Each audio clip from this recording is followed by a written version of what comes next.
He rode southeast from there, past old Kent's place, across the former county line until he came to Somer's Thicket in the bottoms along the Lavaca just west of Beardsden. It was in his head that he might hole up for a day or two, or maybe 3, until he could sort out his thoughts and decide where to go from here.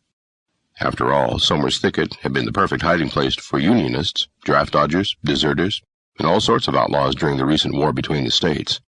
Why wouldn't it suit his purpose now?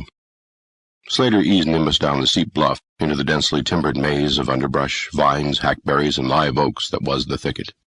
In the distance he saw a wisp of blue smoke lazily curlicuing skyward from a grove of cottonwoods. Dying campfire, he thought. Better see with whom he might be sharing his temporary residence before deciding whether to stay or not. He nudged the Appaloosa in the direction of the smoke. After a dozen or more twists, turns, and dead ends, man and horse came to a clearing and stopped. Slater scanned the area with the trained eye of a military veteran. He felt his mount stiffen beneath him, a sure sign of danger, said the experience of 3+ years of combat. Instinctively, he glanced up at the spreading branches of the cottonwoods and saw a man asleep, legs astraddle a large limb, back against the trunk, rifle resting in the crook of his left arm and his right hand tucked in the lever of the Henry, ready for action, supposedly. Guard, thought Slater. He squeezed Nimbus with his knees, and the stallion went ahead in a careful walk, knowing that his master wanted him to move with all the stealth of a cat on the hunt, until they were directly beneath the slumbering man. Slater straightened his legs, and Nimbus halted there. Reaching up, Slater grabbed the barrel of the Henry and pulled down hard. Feeling his gun suddenly being jerked away from him, the guard came awake, startled but reacting. He tried to hold on to his weapon, but only managed to get himself unseated. A short cry slipped through his lips, followed by a clunk as he hit the ground at the Appaloosa's feet. He rolled over and started to scramble to an upright position, but was halted by the sight of the Henry's muzzle staring him between his pale blue eyes. "Not another sound," hissed Slater through clenched teeth. The man related his willingness to cooperate by making a series of little nods by shifting his frightened eyes back and forth between the rifle and Slater, who was glaring hard at him. "I don't mean you any harm," whispered Slater, "but I don't want you doing anything foolish either. Like maybe shooting me first and asking questions last, understood?" Again the nods and shifting eyes. "Name is Creed, Slate Creed." There, he'd done it. He'd taken the name he told himself he would take until he could clear his real name. He told Texada he might do it, and now he had. There was no turning back now. He would be Slate Creed until he righted the wrong done to him, or he died, whichever came first.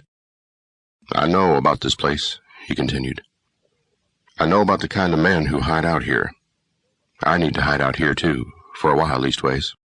That's all you need to know about me, understood?" Once more the nods and shifting eyes. "Good enough. Now how about you leading me into camp, so none of the others who are hiding out here mistake me for a John Law and go shooting at me before asking me to stay for a cup of coffee?"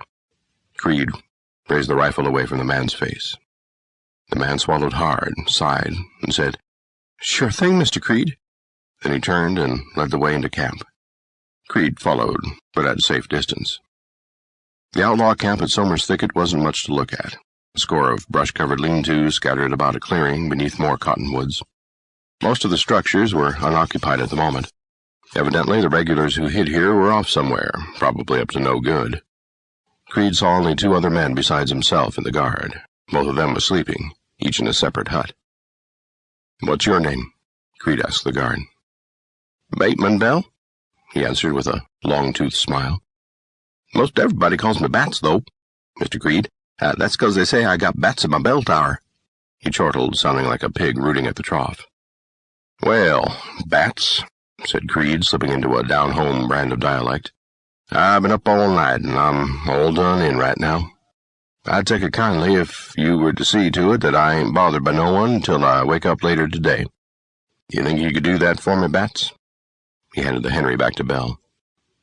Accepting the rifle with a big smile of surprise, Bell said, "Sure thing, Mr. Creed, I'll do her.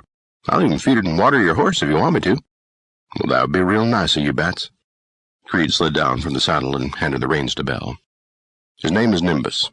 You take good care of him, and I'll show you my appreciation when I wake up." "Yes, sir, Mr. Creed." Creed couldn't figure out why Bell, who had to be 5 or 10 years older than he was, kept calling him Mr. Creed.